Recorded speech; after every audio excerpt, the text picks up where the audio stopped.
दोस्तों, आज हम मार्गशीर्ष अगहन गुरुवार की व्रत कथा सुनेंगे। इसके पहले दोस्तों, आप यदि संकल्प नहीं लिए हैं तो आप अपने व्रत का संकल्प अवश्य लें। संकल्प लेने के लिए आप अपने हाथों में पुष्प और अक्षत लें और बोले, आज मैं भगवान श्री विष्णु और माता लक्ष्मी की कृपा प्राप्त हेतु मार्गशीर्ष मास के पवित्र गुरुवार का व्रत कर रहा हूँ या कर रही हूँ।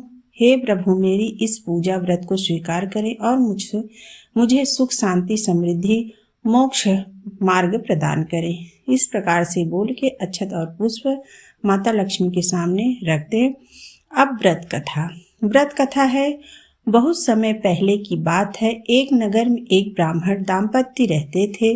वे अत्यंत भक्ति भाव से भगवान विष्णु और माता लक्ष्मी की पूजा करते थे, परंतु उनके घर में सदैव दरिद्रता का वास था। एक दिन ब्राह्मणी ने अपने पति से कहा, प्रभु, हम प्रतिदिन भगवान की आराधना करते हैं, फिर भी हमारे घर में लक्ष्मी क्यों नहीं ठहरती हैं?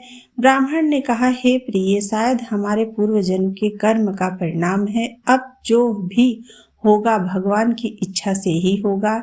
एक दिन वह ब्राह्मणी जल लेने नदी के पास गई। वहां उसने देखा कि एक अत्यंत तेजोमयी स्त्री कमल पर विराजमान है। उसके शरीर से दिव्य आभा निकल रही थी। ब्राह्मणी ने आदर पूर्वक पूछा, माता, आप कौन हैं?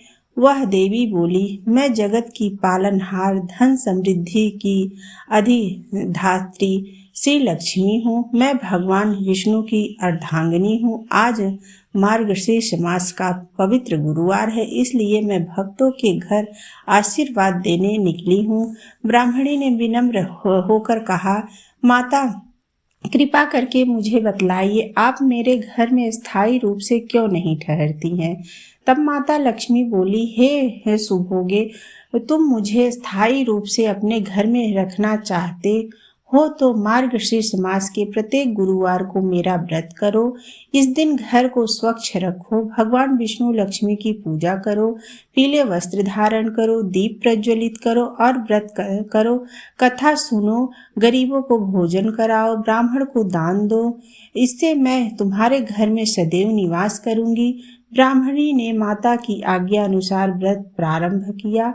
कुछ दिनों में उनके घर में सुख समृद्धि का वास हो गया। दरिद्रता दूर हुई, धन धान्य बढ़ा और चारों ओर से शांति छा गई। जो भी श्रद्धा भाव से मार्गशीर्ष मास का गुरुवार का व्रत करता है, उसकी समस्त मनोकामनाएं पूर्ण होती है।